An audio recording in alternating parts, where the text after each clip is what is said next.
Grief makes people sentimental in public and selfish in private. I learned that on the afternoon we buried our mother. Her name was Lydia Marsh, jeweler, perfectionist, magician of metal thread. Each piece she made carried a heartbeat, each stone a story. She used to say, when you work with gems, you're really setting memory in metal. Now those memories sat in a mahogany chest at the foot of her casket, polished and counted the night before, by me, the caretaker of her legacy. By the evening after the funeral, some of those memories were gone. The house smelled of lilies and lemon oil. Mourners had thinned to family and fatigue. My sister Diana moved among the guests like a hostess instead of a daughter, thanking people for coming as if grief were an event she had organized. I kept to the dining room, refilling teapots, collecting silence. That was always our style. Diana spoke for both of us and I occasionally listened. When everyone finally left, I went to the study to close the window. That's when I noticed the chest was unlatched and nothing inside but dusty velvet. Shadows, the necklace with the emerald pendant, the sapphires mother wore on anniversary dinners. Gone.my first thought was not suspicion but shock. Even absence can look beautiful under the right lighting. Then I noticed the imprint of fingertips on the lid. Manicured, polished, fresh from the salon. Diana's. When she appeared in the doorway a minute later, draped in a black cashmere shawl, her smile had the tremble of someone practicing sincerity. Still cleaning? She asked. Leave some dust for the historians. The chest is empty, I said. She blinked, feigning innocence poorly. What chest? The one with mother's jewelry. Oh, that. I moved a few things for safekeeping. You know how houses get after funerals, staff in and out, people wandering. Safekeeping where? In my safe, she said too quickly, as if plural sisters required singular ownership. All of it. She shrugged. It's not as if you wear jewelry much. They'll tarnish with you. Even back then, her cruelty had good posture. I closed the lid of the empty chest. The click was soft but it sounded final, a period at the end of a brazen sentence. There were 100 responses I could have given, each sharpened by decades of older sister practice. Instead, I said the shortest one, of course. Diana tilted her head. You're not angry? I'm too tired for anger, I said. Grief is heavy enough. She kissed my cheek, leaving the cold trace of perfume and victory. I'll make sure everything's accounted for, she promised. Promises are easy when the inventory is already gone. That night, I did what I always do after being wronged. I cleaned. I polished tables, scrubbed teacups, organized grief into manageable sections. The more I worked, the more my mother's house shifted from mourning hall to evidence scene. When I passed the mirror in the hallway, her reflection seemed to flicker beside mine, just light, nothing supernatural, but enough to turn memory into directive. Mother used to say, stone may be cut to catch light, but conscience is cut to catch truth. That night, I realized that Diana had acquired the former and I was now keeper of the latter. I wrote in my journal, Diana thinks she owns mother's gems. She doesn't understand. Mother left me something sharper than a diamond, her sense of justice. Then I drew a sketch of a brooch, oval, delicate, center stone split by a thin vein of impurity. Across its silver back I scribbled words only visible in certain light. Let truth weigh heavy. A few lines from my mother's old tools still waited in the attic. I'd use them, not to hurt my sister, just to teach her the heft of honesty. By morning, the plan already gleamed in my mind. A new piece for a new chapter, the jewel cursed only by conscience, and for that, Diana would be the perfect model. Silence and metal have the same temperament, they yield only when heated. I spent the weeks after mother's funeral alone in her studio, sorting tools older than my patience. The jeweler's bench still smelled of turpentine and faint smoke. Her magnifying lens hung on its chain like a small moon waiting to be used again. Some daughters keep dresses.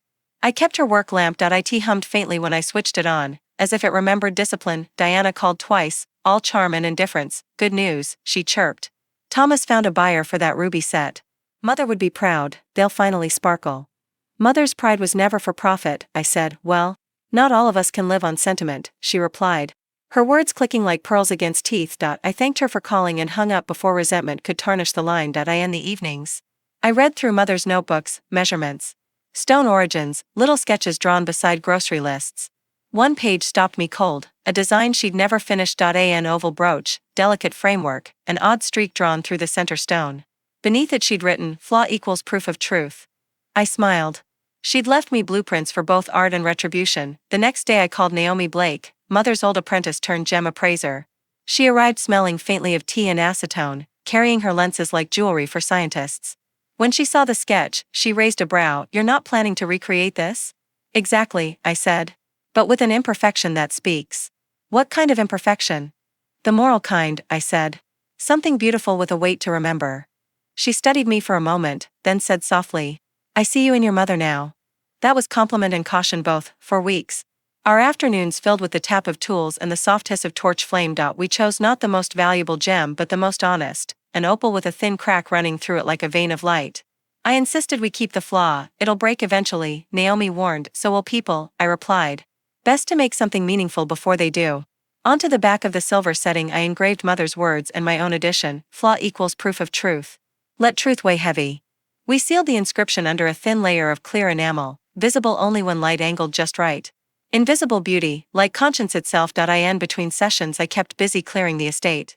I mailed papers to our inheritance attorney, filed tax forms, sent thank you notes to distant relatives who had sent flowers instead of helping.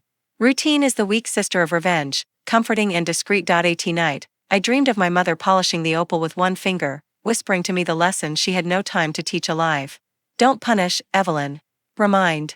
Naomi and I finished the brooch in early spring. It was subtle, silver, opal heart pale as truth and dawn light. We boxed it in a plain velvet case. Who's the lucky recipient? Naomi asked, already knowing, my sister, I said, she doesn't deserve custom work. She deserves context. I paid her in gratitude in cash, and she hugged me on the way out. You're too kind, she murmured. Kindness isn't opposite of justice, I said. It's just the most elegant form of delivery. That evening I wrote to Diana, dearest sister, I found one unfinished piece among mother's things and completed it for you. It felt only right, you always loved her designs more than I did. Consider it a late birthday gift. I read the note twice, smiled at its accuracy, sealed it with wax. Within a week, the box would be on her dresser. Under velvet and silver rested a message quiet enough to travel through guilt undetected, until it shone. Plans at work are rarely loud. They hum, like electricity inside polished silver. The parcel left my hands on a Monday. By Wednesday, Diana called, Evelyn. It's beautiful, she said, the kind of wonder dripping only when greed meets surprise. Did you really make this? Naomi helped, I replied. You remember her, mother's assistant. Oh yes, the one who cried during the will reading. Tell her thank you. The opal is extraordinary. She paused, lowered her voice. Though you did polish something cracked. That's the charm, I said. Perfection is monotonous. Flaws tell the story. Philosophy now? She laughed. It rang smaller than usual. Anyway, thank you. I'll wear it to the charity gala on Friday. Do, I said softly. It suits you. When we hung up, I exhaled like a craftsman completing final inspection. Some people need their mirrors framed before they can see properly. Friday's photos flooded social media by midnight. Diana in her emerald gown, the opal on her collar catching light like a halo with opinions. Comments were adoring, timeless. Lydia Marsh would be proud. Public validation, her favorite currency. I let her have a week of interest before payment due. Meanwhile, Naomi visited for tea and updates. I saw pictures online, she said. She looked like royalty with a secret tax bill. She'll feel it soon, I murmured. Why, cursed with conscience, again? She asked. I don't believe in superstition, I said. I believe in reminders. Every time she faces a mirror or camera, the opal's vein will glow slightly under the lights. Flaw reflects flaw. It will record her face true, not airbrushed by applause. Naomi sipped her tea, smiling slowly. You're softer than vengeful. I prefer educational, I said.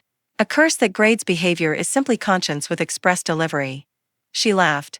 Remind me never to wrong an artist with access to a torch. By the second week, the news slipped through mutual friends. The opal had caught on fabric during a live interview and refused to lie flat after repair. Diana declared it haunted, the insult of a practical woman facing metaphor. Thomas called me privately. She's restless, Evelyn. She keeps saying the brooch stares at her. Did you do something to it? Yes, I said. I finished it. I don't understand. Neither does she, I replied. Yet. That night I took my journal to the balcony. The air smelled of rain and freedom. I wrote, Mother taught Diana to set stones. I'm teaching her to measure their weight. Below I added another line, vengeance like mine doesn't travel through bloodlines. It travels through reflection. By Sunday, Diana called again, nervous energy crackling inside her usual grace. Evelyn, did Mother ever say anything about this opal, about bad luck? Only that truth has its price and some can't afford the installments. That's cryptic. I'm 60. It's our currency. She exhaled. I just feel off. Maybe it's grief. Maybe it's a souvenir of it, I said. Wear it until you understand why. When the line disconnected, I looked up at Mother's portrait and murmured, she's starting to read the footnotes. The plan was never about punishment. That was too temporary. I wanted Diana to feel the uneasy balance between beauty and guilt, to carry both on her heart until they weighed the same. A month later, an invitation arrived for Mother's memorial exhibition at the Municipal Gallery. Organizer? Diana. I smiled seeing it. A public stage is where truth prefers to perform. All I had to do now was attend. Mother's memorial exhibition opened on a mild evening, one of those golden hours that flatters everyone except guilt. The Municipal Gallery smelled of fresh paint and perfumed donors. Glass cases glowed with her creations, necklaces coiled like constellations. Earrings so delicate they seemed to breathe. A wall near the exit displayed a blown-up photograph of Lydia Marsh at her bench, smiling in monochrome patience. The caption read, "Every jewel begins in silence." I arrived early, pretending reverence. Diana arrived late, pretending modesty. She looked exquisite, as always, emerald gown, silver heels, our mother's opal brooch resting defiantly over her heart. It caught light greedily, only guilt glows that bright. When she saw me, her lips froze into hospitality. "Evelyn, you came." "Of course," I said. Family events are harder to skip than inheritance hearings. Thomas trailed behind her, wearing the forced smile of a man whose peace cost him discretion. He shook my hand gently. "Good to see you, Eve." "You too, Thomas. How's your wife's health?" He winced. "Unsettled." "Ah," I said. "Conscience does that. Creates palpitations." Diana pretended not to hear, redirecting her attention to reporters circling the display cases. She loved being an extension of Mother's legacy. Even if she had pocketed most of it. Halfway through the evening, the curator announced a live presentation. Diana was to donate several of Mother's pieces to the gallery's permanent collection. Applause rose like merchandise value. She lifted the opal into the lights, declaring, "This was my mother's favorite creation, a symbol of truth set in silver." Reporters leaned in. Cameras flashed. For a heartbeat the opal looked angelic, then it shifted. Under glaring bulbs, the thin vein inside the stone flared from white to deep crimson as its impurity caught heat. Gasps. Murmurs. A photographer cried, "Did you see that? It bled light." Diana faltered, expression cracking. I knew that look, the moment a lie meets proof and decides to collapse. She straightened, laughed too loudly. Just a trick of reflection. But the audience had seen enough to turn fascination into unease. Spectacle works both ways. Later, in the quiet after the crowd evaporated, she cornered me near Mother's portrait. "You knew it would do that, didn't you?" "Opals respond to heat," I said. "So does the truth." Her hands shook. "Are you trying to punish me?" "Punishment implies pain," I said. "This is education." Diana glared, eyes glassy. "You've always been self-righteous. And you've always mistranslated care as competition." We stood under Mother's photo like two drafts of the same character. For a moment neither of us spoke. Then she said, "I don't sleep lately." "I know. Jewels don't tire, but those who steal them do." She looked away.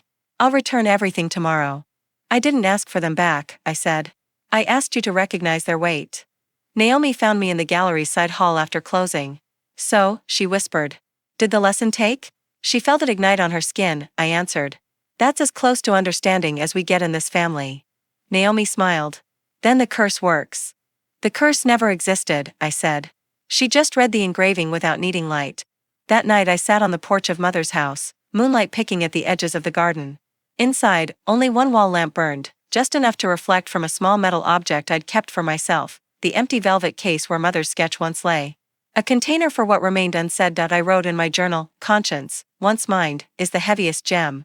It glitters through denial until someone decides to close their eyes." The next morning a delivery arrived, a parcel from Diana. Inside was every piece of Mother's jewelry and a note, "Keep them safe. They belong where they're not afraid to shine." No apology, just accurate grammar. That was enough. Conscience, once stirred, rarely sits quietly. It insists on an audience. Within a week of the exhibition, newspapers and local blogs were filled with stories about the bleeding opal. Photographers returned to the gallery to catch the jewel that glows red under guilt. Mystics wanted to bless it, investors wanted to buy it, journalists wanted quotes. My phone began to vibrate with the relentless rhythm of curiosity. I let it ring. "Fame is just failures recycled paper." Diana, however, answered. She always had a fondness for headlines, even moral ones. At first her voice on the radio programs trembled with practiced humility. It was a miracle, a reminder from our mother that art has a soul. She spoke about legacy, about sisterhood, about renewal. For a moment, I feared she was learning performance faster than repentance. Then she called me. "They're offering to auction the brooch for charity," she said, excitement barely restrained. "Imagine what it could fund, a scholarship in Mother's name." "They're calling it cursed," I reminded her. "Cursed or not, it's beautiful. Maybe beauty needs a myth." "Be careful," I said. Myths charge interest. Naomi visited that afternoon carrying pastries and the latest newspaper. The brooch stared from the front page, crimson vein visible even in print. Beneath it, Marsh sisters turned family mystery into philanthropy. She laughed. You're a headline now, Evelyn. I'm a footnote, I said. She's the headline. Let her have it, guilt needs good PR. A few days later, the gallery phoned requesting my presence at a donors press event announcing the sale. Your sister insists you attend, the curator said. She says it's your joint inheritance. Of course she did. Guilt loves witnesses. I wore a gray suit and calmness to match. At the podium, Diana looked genuinely radiant. She spoke about forgiveness until her eyes shimmered. Perhaps self-forgiveness counts as truth if you whisper it softly enough. The audience adored her. When the auctioneer unveiled the brooch, the crowd murmured. Under stage lights the opal flickered gold, not red. Peace prefers understatement. I watched Diana's shoulders ease for the first time in months. Then, inevitably, a journalist asked, is it true the brooch bore an inscription? Diana froze. Her gaze drifted to me as if to borrow composure. I stepped forward. Yes, I said. It does. Very small, almost invisible. A line our mother wrote years ago, flaw equals proof of truth. That's all. A polite sigh of disappointment moved through the room. No curse, no demons, only morals. Justice had lost its headline, which meant it was safe again. Afterward Diana hugged me. It wasn't showmanship this time. Her eyes were redder than the opal had ever been. I thought you'd tell them everything, she whispered. I did, I said. They just didn't hear what they wanted. I'm sorry, she said. I was foolish. Foolishness polishes quickly, I smiled. You're shining again. The brooch sold to a private collector who announced they would display it once a year to fund an art ethics grant. That sounded suspiciously like karma with accounting, Naomi called that night. Success, she said. You ended a scandal by giving people an education. I only corrected misprints, I told her. Mother always hated poor editing. Back home, I unwrapped the rest of the returned jewels. Each gleamed coldly, ornamental as quiet regret. I kept one single pendant, a tiny silver heart, and left the rest for appraisal and donation. Objects don't forgive, but they can be reassigned. Before bed I wrote in my journal, old worlds always return at the price of retelling. Let them. The second edition hurts less when the editor has learned grace. The scholarship formed faster than I expected. Apparently guilt is an excellent fundraiser. In spring, the City Gallery hosted the inaugural ceremony for the Lydia Marsh Ethical Design Grant. A placard outside the hall twinkled with polite irony. Funded through the sale of conscience. No one seemed to notice how literal that was. Diana did all the organizational work herself. She sent newsletters, called donors, arranged flowers, the expensive kind that imitate humility, and even wrote her own speech. When she emailed me a copy for editing, I scanned it for its heartbeat. The final paragraph read, Our mother believed beauty wasn't finished until it made someone better. This grant is proof that even imperfect stones can change lives. It wasn't wordsmith perfection. But it was sincere, and that was new currency in our family. The ceremony. The gallery gleamed with young artists and aging patrons clinking glasses full of good intentions. I stood beside Naomi, who whispered, She's nervous. She's human, I replied. That's progress. When Diana took the podium, her voice wavered only once, on Mother's name. She spoke of legacy, forgiveness, and truth without ever introducing self-pity to the room. Then she announced an addition to the program, a permanent display case in the gallery's entrance containing a replica of the opal brooch.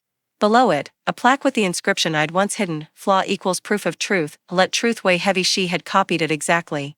No credit line, no explanation, just those words catching light every time someone walked past. They didn't need to know the story to feel it. When applause filled the hall, she looked at me over the crowd and smiled without the usual armor. I nodded. That was our amnesty document, signed in eye contact. After the reception, she asked me to visit Mother's old house with her. We had sold it to the foundation, but the key to the front door still sat on her keyring-like habit. Inside, nothing had changed except how we stood in it. I used to hate the smell, she said. Metal and cold tea. Now it smells like work, I said softly. Mother would approve. She opened a drawer in the studio and pulled out a tiny unfinished pendant, one we had missed while clearing the estate. She placed it in my palm. For you, she said. No lesson attached. The gem was clear quartz, simple, transparent. I laughed. I like its symbolism. So does truth, she replied. A few weeks later the first student to receive the grant visited us. Her design was a series of rings made from recycled metal and translucent resin, each etched with an imperfection. She called them the Integrity Collection. Diana cried quietly through the presentation. When the student finished, she hugged her and said, You won't believe how personally I understand that. I stood in the corner smiling because this, finally, was justice doing its work, not through punishment but through education. Conscience graduated that day with honors. That night I sat by Mother's portrait and wrote in my journal, justice isn't in the weight that falls. It's in how lightly the truth can be carried after it lands. I underlined it twice and added, Diana finally feels its weight and still stands, therefore redemption exists. Late summer settled over the garden like mercy. The air smelled of earth and mint. Cicadas rehearsed forgiveness from the trees. Diana and I sat on the old stone bench Mother once used for polishing silver. Now we polished something far harder, memory. She had traded her emeralds for gardening gloves. Her manicured nails for soil under them. I swear this ground feels different, she said. It does, I told her. Truth improves drainage. We laughed, a sound that had forgotten how foreign it once felt between us. We were planting lavender for Mother, her favorite, because it thrived on neglect. Diana dug clumsy holes. I dropped roots into them. The teamwork was clumsy and perfect. After a long silence she said, you could have humiliated me completely, but you didn't. Why? Because Mother hated unfinished work, I said. Humiliation ends people. Education changes them. She nodded, eyes bright. I still dream of that opal sometimes, it glows in the dark. It should, I smiled. Conscience never really turns off. When we finished planting, Diana handed me something wrapped in a cloth. It was one of Mother's unfinished bracelets, a half-set circle missing 2 gems. You keep it, she said. You finish it however you like. I turned it in my hands. It gleamed like forgiveness midway through its sentence. I'll leave it as is, I said. Some designs don't need completion to be whole, kind of like us. She let out a trembling breath that sounded like thanks. As twilight rose. We stood together looking at the garden beds, rows of lavender catching the last light. Swaying like a gentle parade for the past, Diana took my hand. I spent half a life chasing shine, she said, and the other half? Learning where it came from. I squeezed her hand. That's the part Mother would frame next to a mirror. A cool breeze swept through the yard then, enough to tilt the wind chime beside Mother's window. It rang clear, not like metal clashing but like approval. Later that night I sat in the studio alone, the bracelet between my palms. The engraved brooch sat in its museum case downtown.